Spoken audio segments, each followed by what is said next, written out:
Now listen to me. I have tried to be calm. I've tried to be controlled. I had a cute little video scheduled for y'all today. We were gonna, just talk about the disparity of Brooklyn and Manhattan and where the Knicks and Nets land. But y'all, as I was literally about to start the video, I just said, let me just check Shams and Woj real quick, just to make sure nothing else happened. Because last time I checked the sham bomb, if you will, I found out Kamala's finna run the country, right? So I said, let me just check the sham and Woj bomb one more time, just before I get on camera and miss some otherworldly event. Killian Hayes. Killian Hayes. Now, there were rumors and speculation that the Nets were going to try to acquire this man. But again, I'm trying to go about things differently this up and coming season, and including this summer, where I don't want to be so much gossip channel-y, where every little thing that happens I make a video on, and it's like, oh, did you see the Keon? Did you see we signed blah blah blah from the Summer League? Did you blah blah blah from the Summer League? I don't want this to be Nets TMZ. I literally just want to make a video when something is important and worth having a conversation about. And my God, is this not a situation where it's time to make noise and beat our proverbial chest? Now, again, there are two very specific sides. Is there a spider web on me? What is that? Okay, there are two very specific. Is there a spider? I feel it. I feel it. I think I'm actually going insane. I think I'm so excited that I am going insane. Now, y'all, there are two very specific sides to Brooklyn Nets fandom. We discussed this in the last video. We'll bring it up and give you a quick refresher course just in case you've never watched a video on Nets Republic before. Let me break it down for you. Michael Jetta. Let me break it down for you. 2008 Circuit Suicide Silence Deathcore. Let me chugga. Break it down for you just for a quick second now. You have one side of Brooklyn Nets fandom that just has piloted the tank machine, and they're going for it. There's nothing else that matters in the world than this elusive Cooper flag individual, whatever, whoever he is, right? And then there's the rest of us that is just normal, optimistic of, we finally got what we wanted. This is the end result of the Church of Blow It Up arc. Like, we went through all we made it. We made it to the proper timeline. We've been through all the shenanigans. There's no more overpaid role players who people care about. Let me specify that. Who people care about. They're giving the rings. They're giving the reins to Claxton and Cam Thomas. We got what we wanted. They dropping wallpapers, exclusive content, of 52-minute long videos on Twitter of just Cam Thomas getting buckets. Like, we won the war. So this is the time where we sit back and be excited about stuff. But I have been trying to be calm and collective and not really go at some of y'all the way I really should. But I'm tired of being humble. And for those of you who are also optimistic in the Nets community, it's time to stop being humble. It's time to just come out and say it. And I want to make sure I say it before anyone else says it, because believe me, around the time that we get to Thanksgiving, individuals is going to be saying the same thing, and they're going to try to take credit for it like I wasn't saying it this whole time. So let me say it right now. Not the predictions that I'm going to throw out there, but just what the statement I'm about to put out in front of you right now. It's time to win. It is winning time. We are on the development path. That is what we're doing right now, and I'm telling you exactly what's going to be happening. We're not going in there just to be competitive, but then lose because oopsie daisy, all the starters didn't finish the game. No, I'm telling you right now, screw that tank. It's time to be competitive. It is time to win. The balance of the team somehow got even more balanced. Y'all know that episode of Rick and Morty or whatever, where it's like man's like stands on like literal perfect perfect ground or whatever. You know what I'm talking about. Like, he steps on like what is actually scientifically like measured as like perfectly balanced ground, and then when he steps off of it, he's like, oh my God, I can't live anymore. I gotta go back. Because we're like that. We're like balanced Morty, y'all. We're balanced Morty. When we enter this season, and you'll understand what I'm talking about, by perfectly balanced, the team is top to bottom, just perfect. Y'all are not going to want to go back to tanking. Y'all are not going to want to go back to losing. You're not going to want to go back to a time where things were, because we have entered the realm of perfection. Literally what the Magic just did, we finna do next year. I'm telling you, I'm putting it out there right now. They're making the play-in. Do they end up making the proper playoffs? I'm not gonna go that far. But I will tell you that just on what we have right now, and I know individuals are going to get cut here and there. We can allude to, will this be the loss of Ben Simmons? I don't know, nor do I care. I am simply telling you, Mr. Killian Hayes has to absolutely make the final cut, because I am telling you, you have him as the starting point guard, and you have him with weapons. Everybody want to talk trash like, oh, he was trash, he got cut. From where? From where? From who? And what were they doing? What was his options? I've been having to explain this to Atlanta Dream fans all summer, that if you have a pure point guard, I can't believe I'm getting in my Alfred Payton bag 4 years later,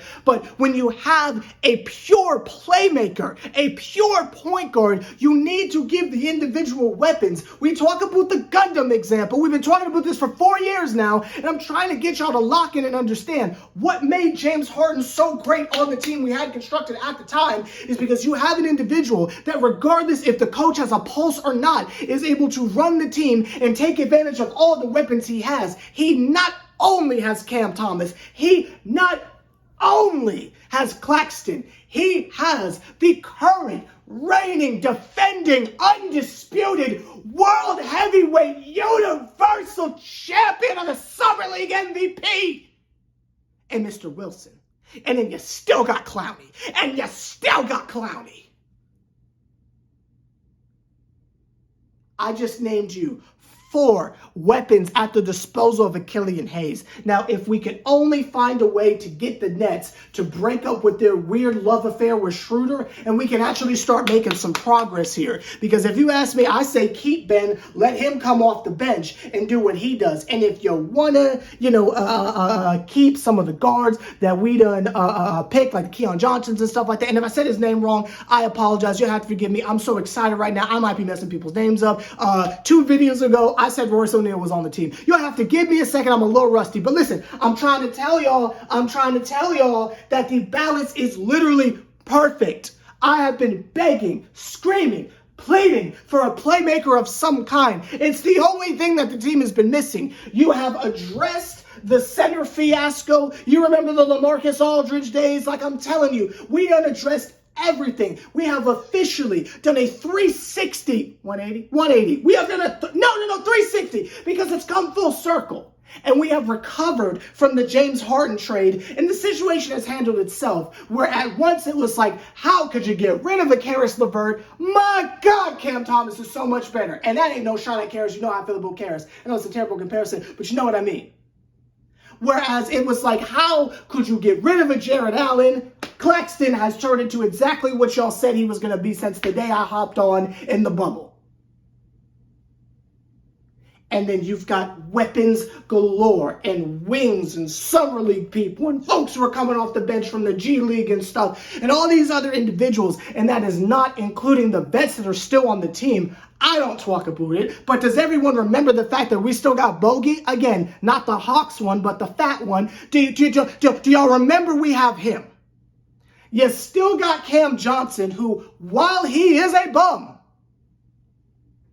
with the pressure of his best friend not being here, he can go back to just stand in the corner, allegedly hit open threes, and allegedly play defense off the bench. Why not? Somebody gets hurt, just hoist them in the starting lineup. The situation will handle itself. We still got Finney Smith, even though y'all want to get rid of him so bad. I don't see why not keep him on the roster. He's considered a vet at this point. It's good to have veteran presence. You don't just want to have a bunch of kids out there where the situation will go left. That's why James Johnson is still sticking around with the Pacers. That's why Udonis Haslem, paper mache, Tina Charles' niece self, was chilling in Miami for so many years. Like, I'm trying to get y'all to understand how perfect the team is. And I understand that some of y'all are like looking at me and saying, well, when are you going to give it up for Sean Marks? I ain't giving up Nathan. I ain't giving up Nathan because he lucked into this situation, because Mikal wanted to be traded, because he lucked into this situation to begin with, and is now just making obvious decisions based on the success of the team and what he feels is tanking. Because let's not get it confused. Whatever he says in his Russian, Nor'easter, wherever he's from accent, he's going to get up there and he's going to try to pass this off as, oh, you know, we're just trying to do the best we can to be competitive, but it's no secret that we want to build through the draft. You know that's what he's doing. He's trying to lose on purpose. But let me tell you, you have accidentally created the most balanced team in history. And I'm trying to tell you that even if they pull the plug in every fourth quarter,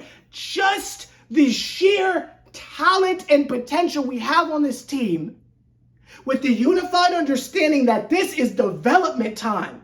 I'm talking back in the early 2000s and 90s, where we go into the red room with the gloves, with the Dexter's Laboratory gloves and the goggles, and we just developing these Polaroids, these all-black Polaroids, to try to reveal a picture of you and your grandpappy in your first trip over to Washington, D.C., getting a selfie on with the Abraham Lincoln statue. Let me tell you, this is the development year.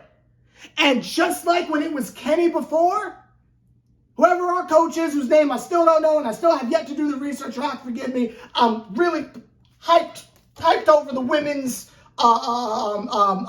USA team right now. I'm really not tapped into the NBA, I'm going to be honest with you. But I'm trying to tell you that even with my limited knowledge of what we're doing right now currently and what the roster looks like, I am beyond excited. And y'all who are tapped into everything that's going on with Brooklyn, 100%, 365 a year and such, then my God, how are any of you still on the fence of the fact that these are the good times? I can't wait till they update 2K. In fact, I'm going to go on right now and download the newest creator roster or whatever, and I'm going to go get 95 assists with Killian and get a couple steals and blocks. I don't care if he can score. Who cares? He going to be dishing them assists. And who knows? Maybe in a system where it's not total doom and gloom like friggin' Detroit, maybe the situation will handle itself for the better, and he's going to be able to develop into more of a all-around player. We don't need it, but it is possible that that might be the case. And I think if there's anyone you would want to mentor an individual like that, it would be a Ben Simmons, not just in the art of how to get hurt and get paid, but in the art of, you know, being a maestro, playing defense, leaning towards your specific strengths. Maybe shooting's not your key forte, but maybe getting to the rim is, you know, maybe he can hit foul shots and Ben can't. I don't know. I'm simply trying to let y'all know that in terms of what the team needs to be whole and complete, that was the last thing. Because I was ready to settle for Schroeder. I'm going to be honest with you. I was ready to settle for Ben and Schroeder, but this is so much better. And if you keep Schroeder, awesome, whatever. But I think we should really lean in to letting these kids go. Hit the Teen Titans Go button and let the little chibi nets go out there. That's what we're going to call them. That's what we're calling them. That's what we're calling them. Let the chibi nets go out there and do their thing. And if one of them gets hurt, send the vets in. Let's go make the play-in. Let's go see what it is they're capable of doing, improve upon that. And I'm going to let you know the timeline right now, the next 3 years of what's going to happen with the Chibi Nets. So you know I said it here. You said it here. We said it here. This is the 3-year timeline of the Chibi Nets. I'm telling you right now. Next season, they make the play-in tournament. What happens after that, I'm not going to speak to that. But they will at least make the play-in tournament and have some sort of fun and excitement with whatever happens involving that. The following year, they will make the Eastern Conference Finals. Again, I'm tired of being humble. I'm tired of pretending like I'm not looking at such an amazing team with such high potential. Y'all got Cam Thomas so messed up. The fact that we are telling him, buddy, do whatever you want, we got you. If you feel like 4 people on you is too much, you got wings galore, the situation will handle it, and they be shooting threes. Or lob it to Claxton. If you think that alone, 2 years of that is not going to boost us to that next level, you're drunk. And you don't believe in Cam like I believe in Cam. You don't believe in Claxton like I believe in Claxton. So next year, the Chibi Nets make the play-in tournament. The year after that, the Chibi Nets make the conference finals. And in year 3 of this timeline, the Brooklyn Nets win a championship. I'm calling it now! And you can say, oh, Sever, you crazy. Oh, you crash out. You blah, blah, blah. I'm telling you what's finna happen. I'm telling you, I see it. I see it. I see a team that has the potential to have all the makings of something incredible. They have the makings to do exactly what all these other upstart teams do, and then have all the hype and all the potential and all the respect and all the Olympic selections. I'm talking to you, Indiana. I'm talking about these bum teams that just out of nowhere become decent. They get lucky and get over to the conference finals, and all of a sudden, oh, well, you can't sleep on Indy. You can't sleep. Really? Halliburton can go to Paris and play for the Olympics. Really? Off 1 year? Really? That's how that works? That's how that works? Cool, got you. So if y'all can have that same energy for bums like that, if you can have the same energy for Orlando, if you can have the same energy for the Sacramento Kings who don't never do nothing, they don't never do nothing in the postseason, but y'all just hype about, oh, like the beam, like the beam, like the beam. Y'all have all this trust in the Grizzlies that don't do nothing but dominate the headlines at TMZ. Y'all want to put all this hype in the Rockets, and they're sleep on the Rockets, they're sleep on the Rockets. But when I tell you that 3 years of give Cam the ball and get out the way can result in a championship, oh, I'm crazy.